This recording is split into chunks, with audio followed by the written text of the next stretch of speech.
আসসালামু আলাইকুম গাইস, আমি এখানে আপনাদের দেখাতে যাচ্ছি কিভাবে কুলি পিঠা তৈরি করে। এখানে আমি দুটো নারকেল নিয়েছি। নারকেল দুটো ভালোভাবে কুড়িয়ে নেব, কোনোটা যেন মিহি হয়, বড় বড় দানা যেন না হয়, কারণ যখন গুড়ের সঙ্গে এটা খাজা তৈরি করব তখন মিহি হলে ভালো মিশে যায়। এই কারণে আসলে শীতকালের পিঠা বলতেই সবাই একটু পছন্দ করে। শীতকালে খাবারের মেনুটা আসলে ভালো থাকে, কারণ ওয়েদারটা ঠান্ডা থাকে।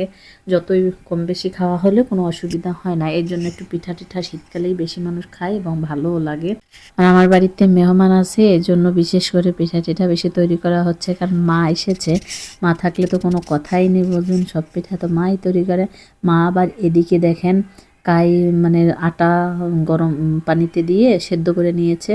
এটা গরম থাকতে থাকতেই ডলতে হবে, কারণ এটা যদি ঠান্ডা হয়ে গেলে আপনি ডলেন, তারপরে দেখবেন কি ভিতর দলা দলা থাকবে, তখন রুটিটা আর ভালো হবে না। মা বুঝবেন গরম হাতে এটা ডলে একদম দলা পাকিয়ে নিয়ে রাখিয়েছে আগে।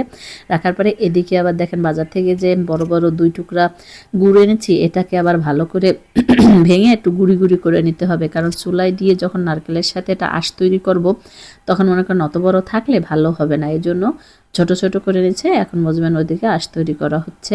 এদিকে আবার সেই যে বড় বড় আটা দলা করে রাখলো, সেইটা থেকে রুটি তৈরি হচ্ছে। রুটির মতন করে বেলে শেপ নিয়ে তারপরে আপনার এখানে কুলি পিঠের ছাঁচ আছে, সেটা দিয়েও করে, অনেকে হাতেও করে। তো আমি বিশেষ করে কুলি পিঠের ছাঁচ দিয়েই করি, কারণ দেখতে ভালো লাগে।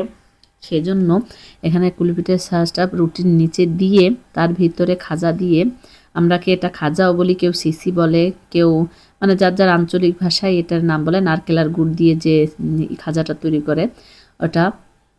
কেউ ওইটার ভিতরে আবার দেখবেন আপনারা চাল ভেজে বেটে দেয়, কেউ মুড়ি বেটে দেয়, মানে যার যেভাবে খেতে ভালো লাগে। কিন্তু আমার কোনো কিছুই ভালো লাগে না, আমার শুধু ডাইরেক্ট গুড় আর নারকেলটাই বেশি ভালো লাগে।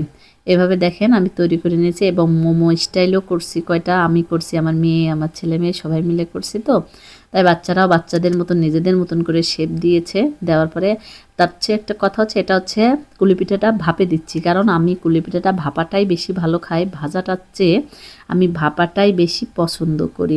তার হ্যাঁ, ছেলে মেয়ে আবার ভাজা খাবে, এই জন্য আবার এদিকে কিছু আবার ভাজতেও দিয়েছি। এই জন্য কিছু ভাজা হচ্ছে, আবার কিছু আবার ভাপে হচ্ছে। আবার ভাজাটা আবার কড়া হওয়া লাগবে, লাল হওয়া লাগবে, নাইলে আবার তাদের মজা লাগবে না। এজন্য এক একজনের যার যার রুচি মতনই খাওয়ানো হচ্ছে। আপনারা সবাই ভালো থাকবেন। আপনাদের কার কোনটা পছন্দ, সেদ্ধ না মানে ভাজা, অবশ্যই আমাকে কমেন্ট করে জানাবেন। আর আমার জন্য দোয়া করবেন বেশি বেশি, আমি যেন নতুন নতুন ভিডিও করতে পারি, আপনাদের সবার মন জয় করতে পারি। আল্লাহ হাফেজ।